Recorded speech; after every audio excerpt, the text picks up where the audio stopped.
Hide and go seek, or hide and seek, is a classic game with simple rules. You just need 2 or more players and an area with lots of places to hide.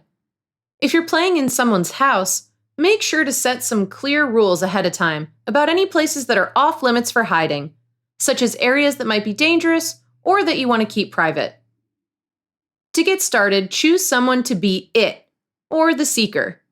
If nobody wants to volunteer, you can decide with a game like rock, paper, scissors or eeny, meeny, miny, moe.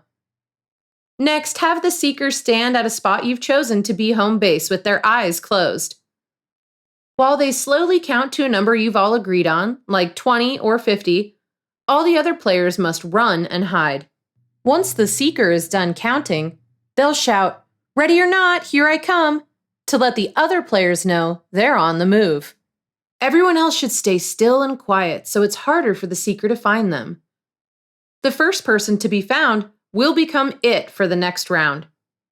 After a player is found, have them run back to home base to wait for the next round to start. If you want, set a time limit on the game so it doesn't go on too long. Once the time runs out, the seeker can yell, "Ollie ollie oxen free," to let anyone know who's still hidden that it's safe to come out.